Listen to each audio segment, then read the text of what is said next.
Good day everybody, my name is Philosopher, and in this brief overview I am going to explain to you the configuration of our mod, the realistic battle mode.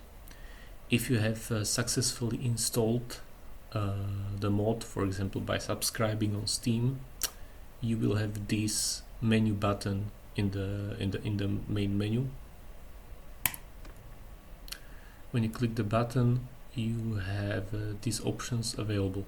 In this video, I'm just going to very briefly explain each of these settings, and in the future videos, I'm going to explain them and show them in game one by one.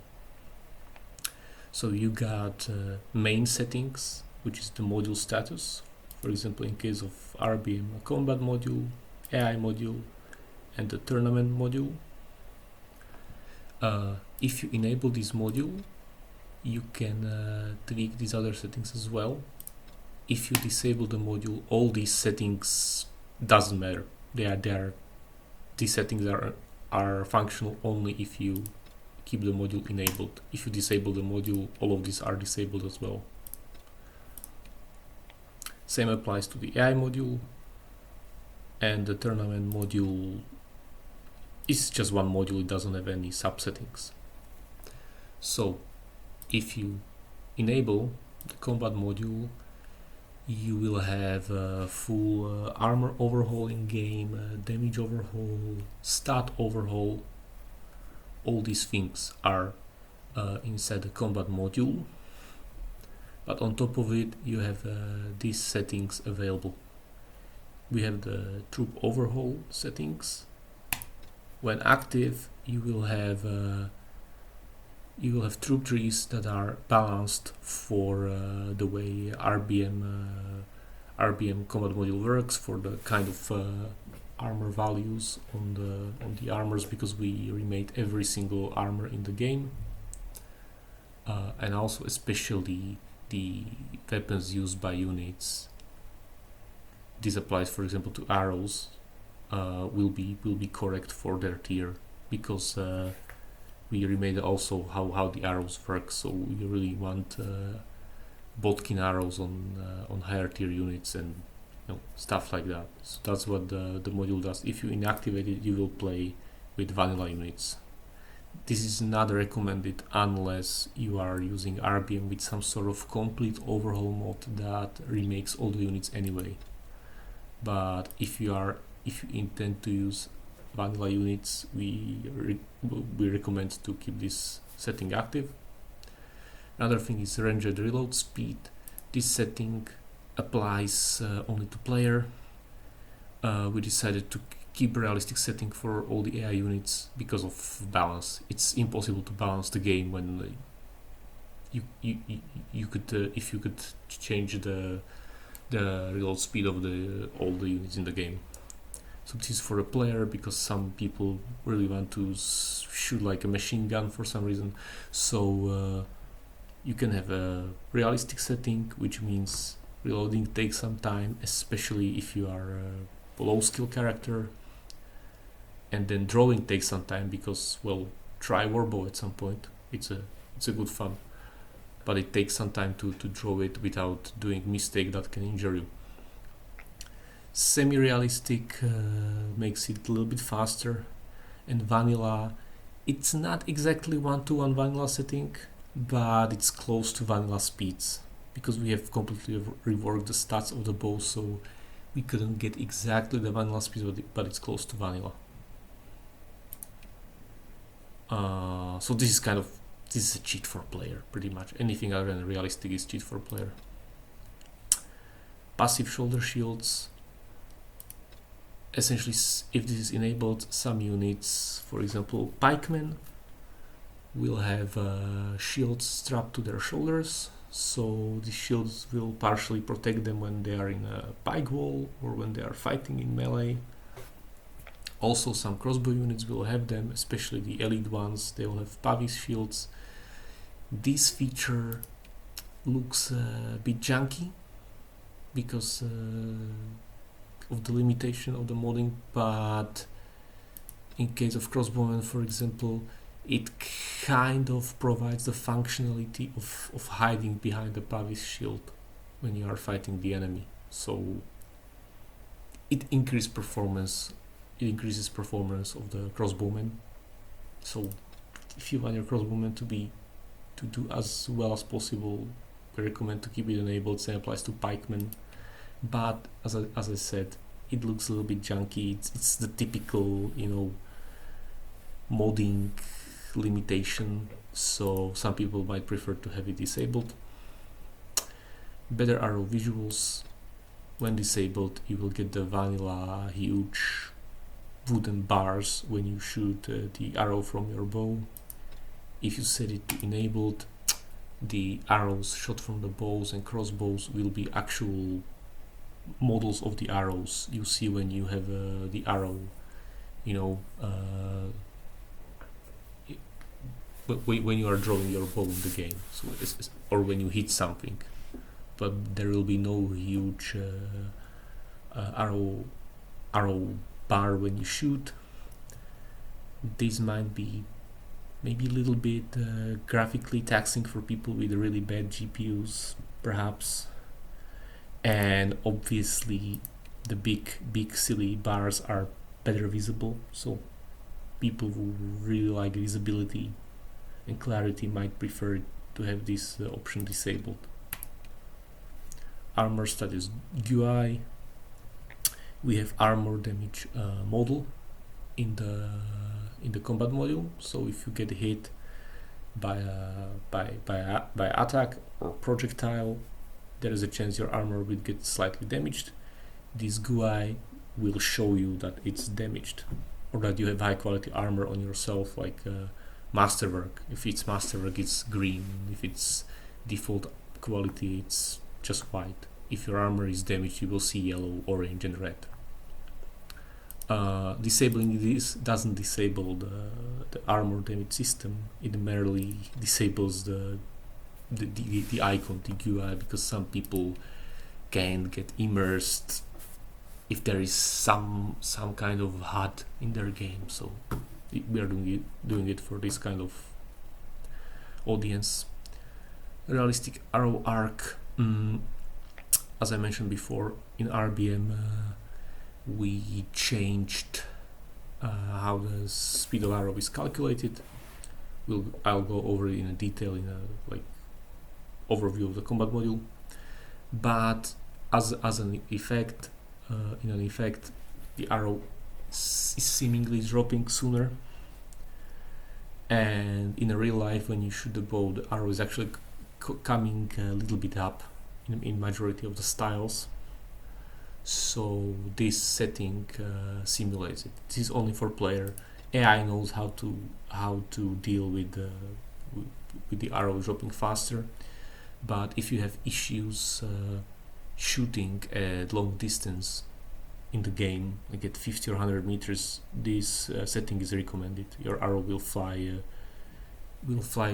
under a roughly 5-degree angle up, so it will be easier to hit something at distance. But the drawback is that at point blank range you need to aim below the target in order to hit it.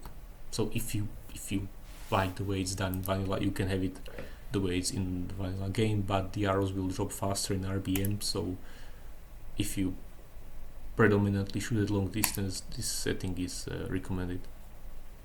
Now we go to the AI module. AI module, as I mentioned, you can completely disable it, and again, all of these settings are irrelevant if the entire module is disabled, or you can enable it. The AI module will add new tactics to the game. It will completely change how the AI behaves. There will be formation battles similar to Total War or to real life for that matter, and so on and so forth. Again, I'll go into detail over this in the future videos. However, so the other settings that are available. So in RBM, by default, the AI parries and blocks more than in vanilla game, but there should be also a way for player, or for the AI for that matter, even a lower skill level AI, the bot with lower skill, should be able to at some point defeat enemy with higher skill. That's what the posture system is for. Essentially, we are right now in the middle of a rework of the system, but in principle, hitting the enemies well will drive their posture bar. Parrying with perfect timing will reduce the amount of damage you get to your posture bar. So essentially, parry well, attack aggressively, you will deplete the enemy before he depletes you. If you get hit while your posture is depleted, or if you get depleted by the final hit, you can fall down to the ground, or you can get your defense broken and receive some damage, and then you will reset your posture to 50% again. So this is to prevent like being like 100% overwhelmed forever if you once lose the posture. It's just there is a punishment if you lose the whole posture. Same applies to the enemy. And you can also like knock them down if you perfectly parry their attack when they don't have posture. And I'll go over details of the rework system in one of the future videos. But if you don't like the system, you can disable it. Like we get it. It is not for everybody, so you can disable the system. By default, it's enabled because we are testing and balancing the game with it enabled. So if something doesn't add up with it disabled, that's too bad. Then we understand that it might be hard for some people who are a little bit more casual. So this is essentially cheat for a player. By default, it's set to 1. So we got same posture regeneration as AI, and these two other modifiers increase your posture regeneration. It might not look like much, but it will if you have any decent parrying or blocking skills, this will make you super overpowered essentially in one-on-one situation. So if you have hard time with our posture system, you can just switch on cheats and until you get better, or if you just want the game to be a little bit easier. This is just posture GUI similar to the armor status GUI. It simply shows you bar underneath your health bar that shows you how much posture do you have, and it also shows posture above posture and health above enemy name and their bar, at the top of the screen. I don't even remember whether this is in vanilla game, but we added it to the game, so you know it's gamey. We get it, but it shows you what's the health and posture of the enemy. You can disable it. Then there is in case that you don't want the posture system and you disable it. In that case, we recommend switching the vanilla AI block, parry and attack chance to enabled. It's not exactly as in vanilla, the AI will still block and parry more than in vanilla, but it's much closer. And because going 100% back to vanilla would just completely imbalance the game and break it. But if you don't want to play with the posture system, this is recommended, because if you keep vanilla AI block disabled, so this is how we play the game, this is how we test it. We tested with posture system. AI is going to parry and block a lot, so you may not enjoy it very much, and it will really depend on your character skill level, where you got even hypothetical chance to penetrate their blocking ability, especially if they are like some semi-legendary lord or very elite soldier. So if you disable posture, we recommend to enable vanilla AI block parry. If you enable posture, exact opposite thing, keep it disabled. Finally, there is RBN tournament settings. This module makes tournaments more balanced for your character. This depends on on the character level of your character and on the gear of your character. And essentially we calculate the tier of your character from your level or from your gear. So you can be tier 1 character, tier 2, tier 3, 4, 5, or 5 plus, or 6 plus for that matter. And we take whichever of the two value is higher. So if you're super high skilled character, you can go to high tier tournament even if you have very bad gear. If you have low skill character but you bought very good gear, you will go to the high level tournament. Depending on your gear or on the tier of your character, you will face opponents that are of that same tier. So on tier 1 you will face only recruits.